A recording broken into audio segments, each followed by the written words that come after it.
Hello witches, I am High Priestess Orson Venus. Thank you for joining me here live on Facebook, Twitter, and YouTube. I'm very excited for you to be here with me this evening for taking time out of your very busy schedules to come into the presence of Hecate through her anointed and appointed High Priestess. Tonight's broadcast is making witchcraft more affordable. Making witchcraft more affordable. A lot of people become witches because they want back control of their own lives, and some people become witches to be empowered, to have higher self-esteem, higher self-confidence. The reason why a person is a witch ought to be their own business, but that does not mean you have to go broke being a witch.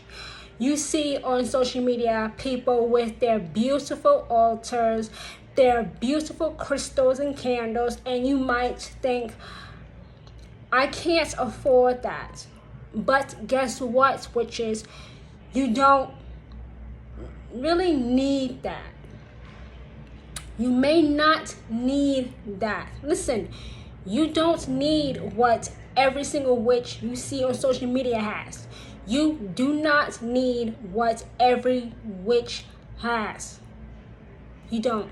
I have 3 ways to make witchcraft much more affordable that I personally have done for myself, and I'm doing just fine. And guess what, witches? You also will be doing just fine.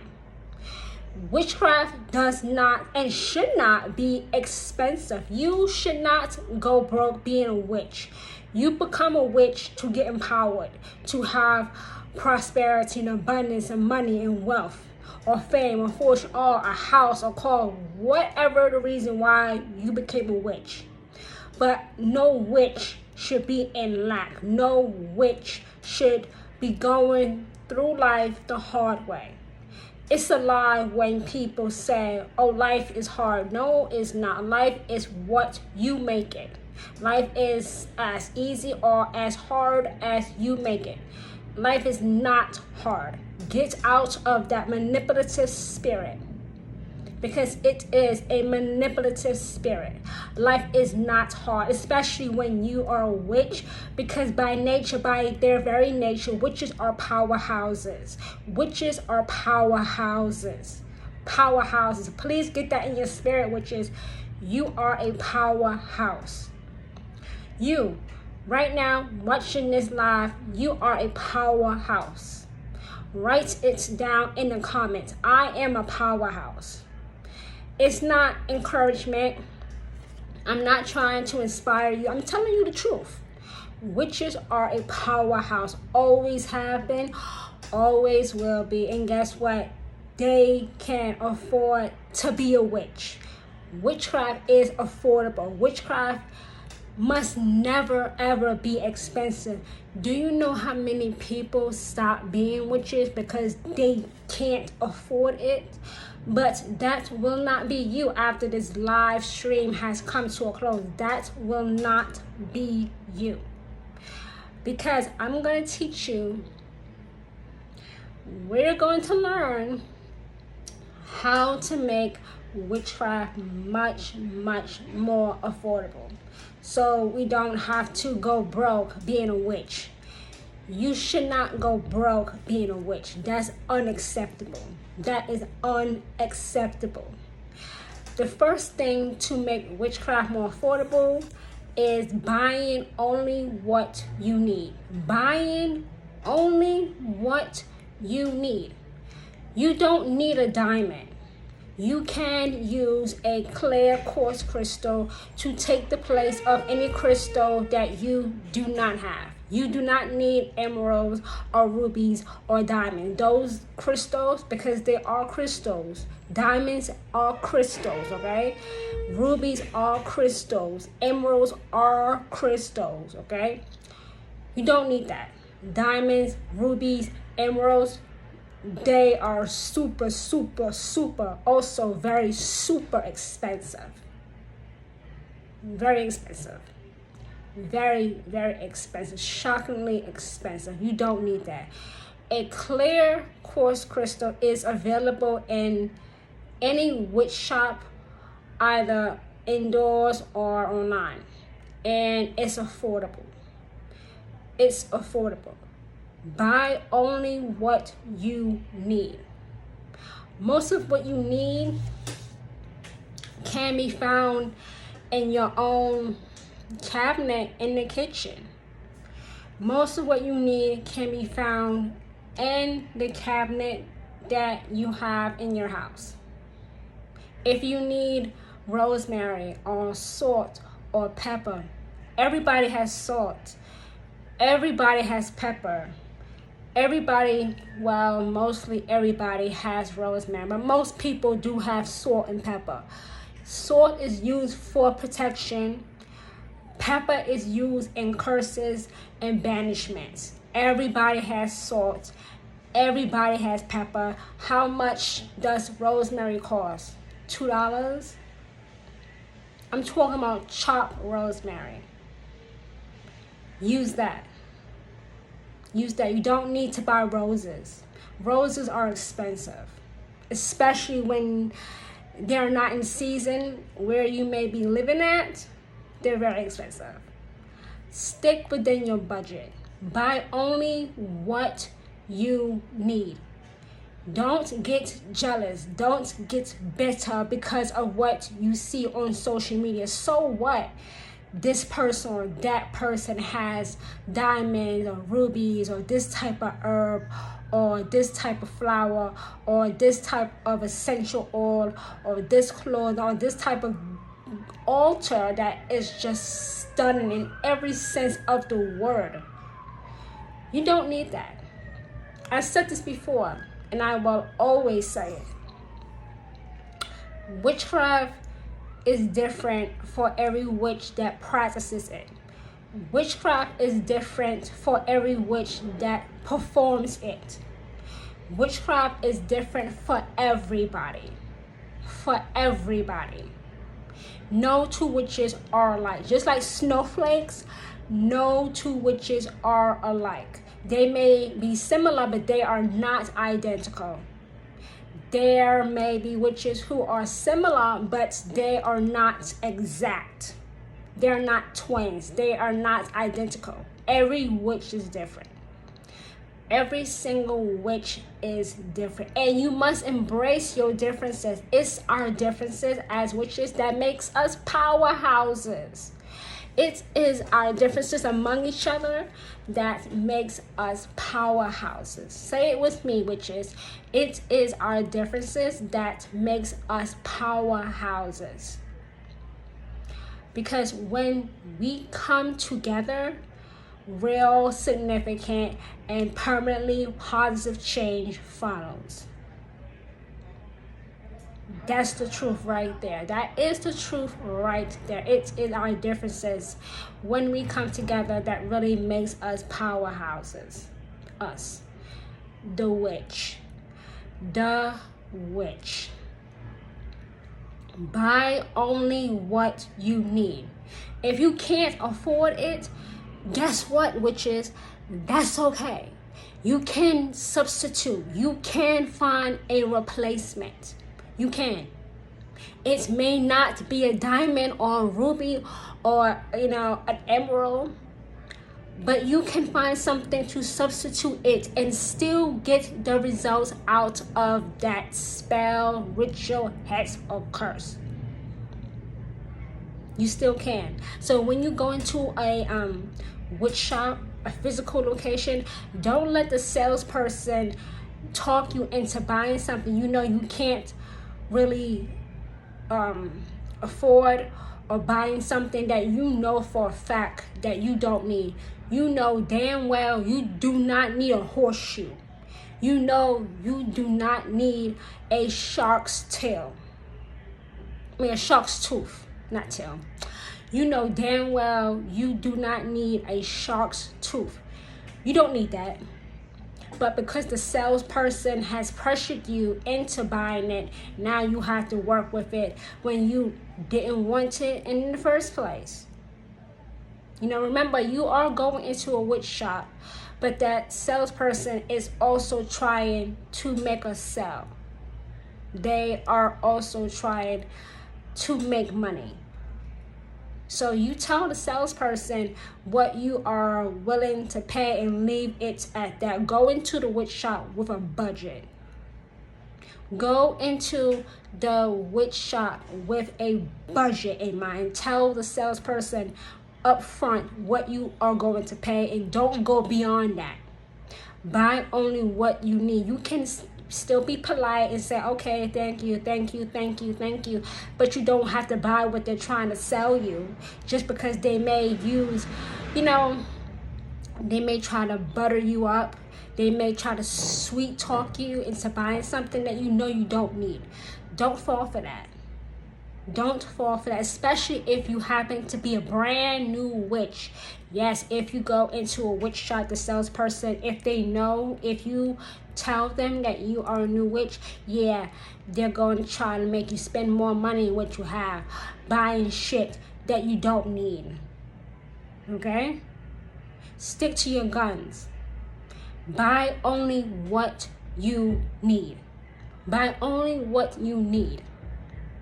And if the salesperson is really super pushy, just leave. I would never stay, because I do support other witches and witch businesses. That does not mean I'm going to stay in that establishment if the salesperson is being pushy and basically pissing me off.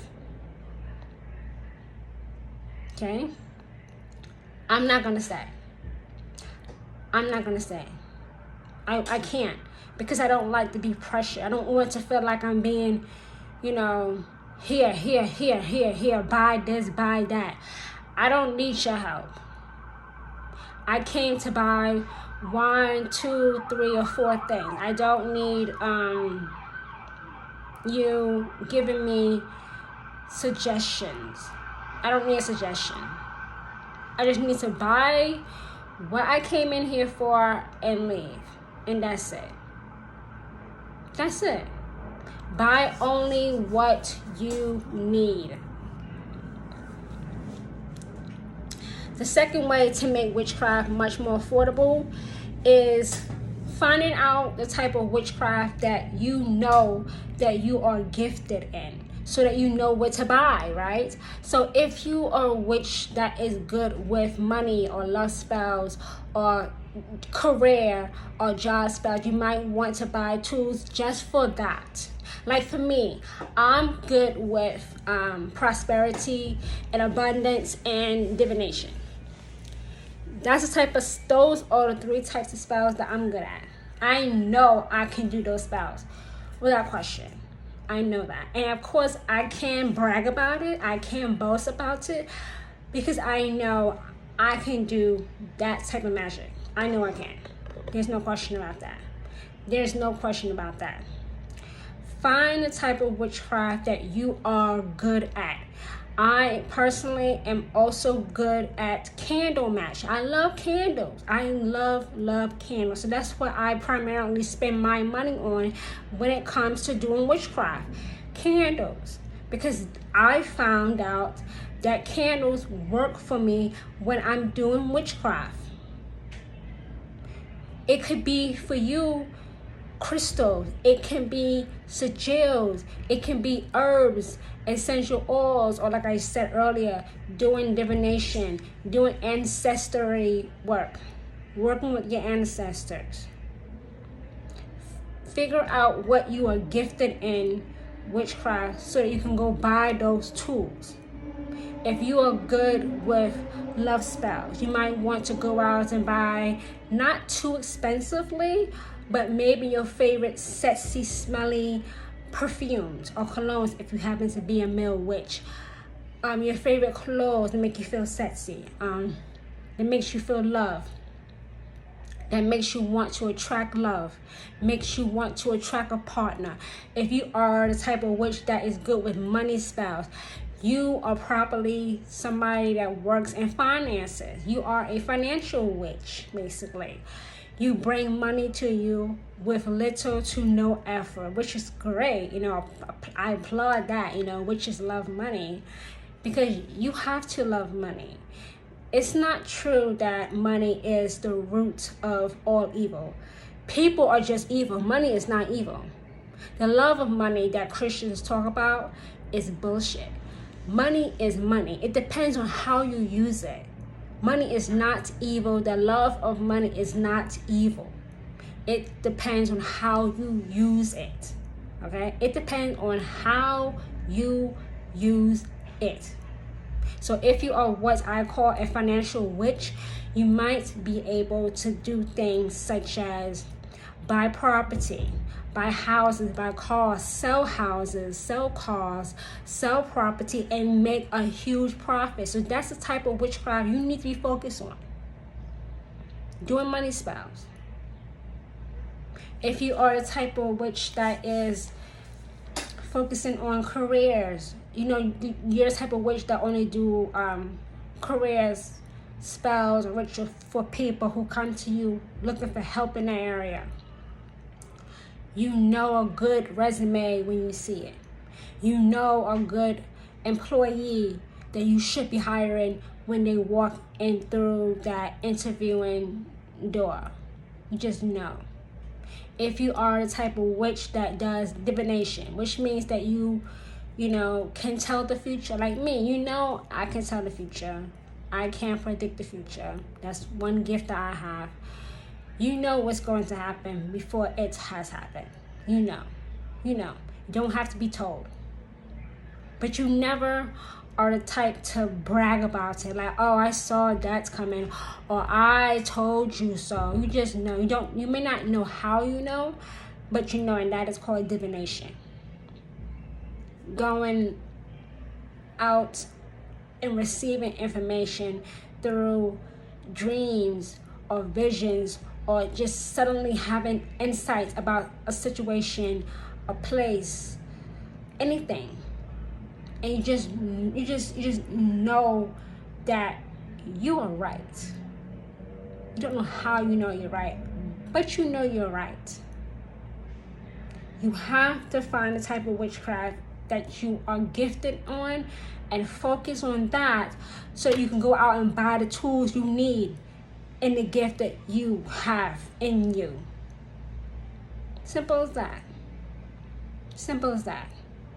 Find out what you are good at when it comes to witchcraft. I'm telling you, for me personally, I'm great at candle magic.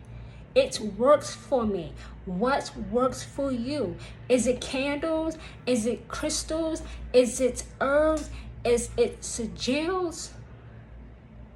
Is it divination? What works for you? And then you focus, you have laser focus on that. How do you know what gift is inside of you? What works for you? What are you attracted to?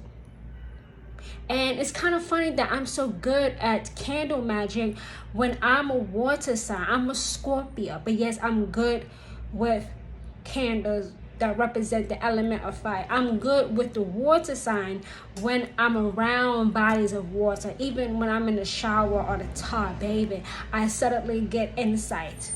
I suddenly get something that is going to happen in the very near future. We know that water represents intuition. We know that water represents intuition. I am highly intuitive, psychic, whichever one you want to call me. And it increases when I'm around bodies of water. I live in New York. New York is an island. We are surrounded by water. So I get a lot of insight. And because of the energy that New York possesses, it increases my intuition. So you have to find out what is it in witchcraft that you are good at, and then focus on that. And then go to buy the tools that relate to that gift that you have inside of you. That's it. The third and the last thing is work with what you have. The last thing is work with what you already have. Now listen, most of what you need will be found in nature, because witchcraft is working with the energy found in nature to bring about real, significant, and permanently positive change through witchcraft. Once again, witchcraft is working with the energy found in nature to bring about real, significant, and permanently positive change to the witch. Work with what you have. Most of what you have is found in nature. It can be a rock, a stick, a leaf blown in the wind. It can be some animal bones you found out in a forest or wooded area. It can be a mushroom. It can be a shell a seashell, a crab left behind on the beach. It can be a shell that a snail left behind. It can be snake skin that a snake shedded. Most likely what you have already on hand is found in nature. Especially if you live in a house separated from other houses, most of what you need is probably in your own backyard. Like I said earlier, check in your cabinets. Check in your cabinets and see what you already have. Check in your cabinets. Check your spice rack. Check your spice rack. One important thing that witches already have, that all witches already have, is they have their intuition. Their intuition is their inner compass. Witches' intuition is their inner compass. So if you don't know maybe what spell you should be doing, or ritual or hex or curse that you should be doing, ask your intuition. What should I do? What spell should I do to get the result that I want? And listen, it may tell you something that you don't want to hear, but it's in your best interest, and I highly recommend that you follow it. I highly recommend that you follow it. Listen to your intuition. When you become a witch, you are much, much, much, much more intuitive. Much, much more intuitive. Listen to your intuition. I said listen to your intuition. Your intuition is your inner compass. It will never misdirect your steps. Your intuition will never misdirect your steps. Your intuition will always guide you. And many times your intuition, when it comes to witchcraft, will guide you to what you already have, to work with what you already have. Simple as that. Simple as that. You have to listen to your intuition. It already knows what you need. It already knows how to make that spell successful with no alternative motive. None. Your intuition is your inner compass. If you listen to it and follow it, you will be on a direct path to real, significant, and permanently positive change through witchcraft. And many times my intuition has led me to what I already have in my personal stockpile to do the spell, ritual, hex, or curse that I'm about to perform. Absolutely. Work with what you already have, because more likely than not, you have all the tools you need. You have all the tools already what you need to do that spell, ritual, hex, or curse. Just go ahead and do it.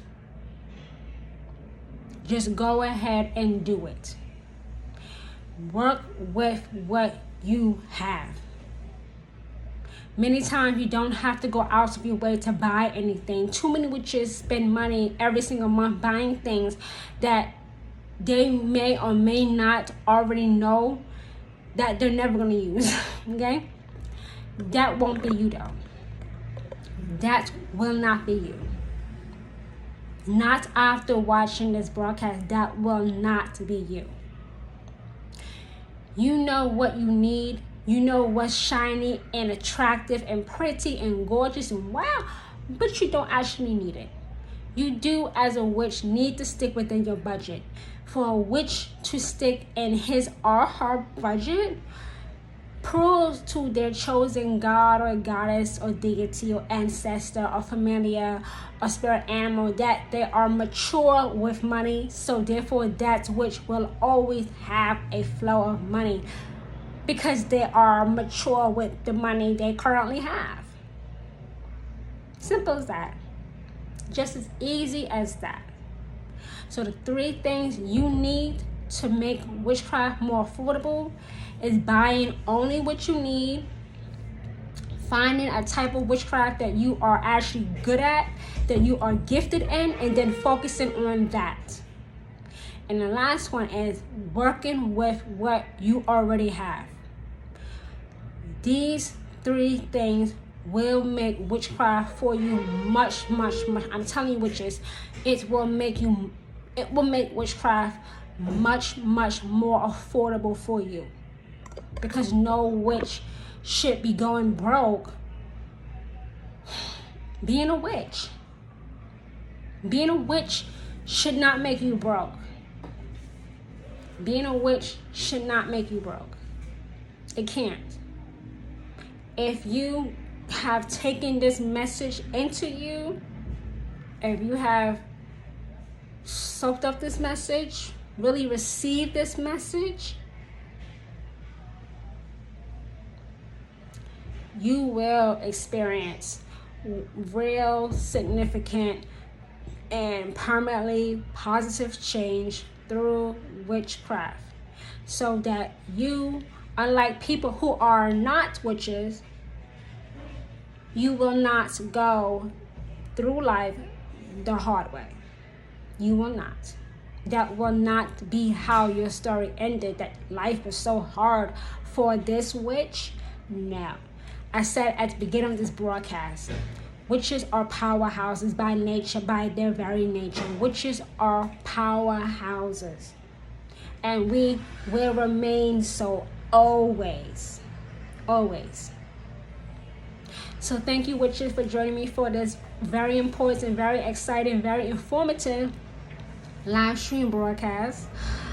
Do share this broadcast on your other social media platforms. Be sure to tell all your friends who happen to be witches or thinking about becoming witches that there is a high priestess here in the great state of New York who is anointed and appointed by the Queen of Witches, the Dark Mother, the Dark Goddess Hecate, who is teaching strongly about real, significant, and permanently positive change through witchcraft. So with that being said, thank you, witches, and I now release you into the rest of your evening. Bye, everyone.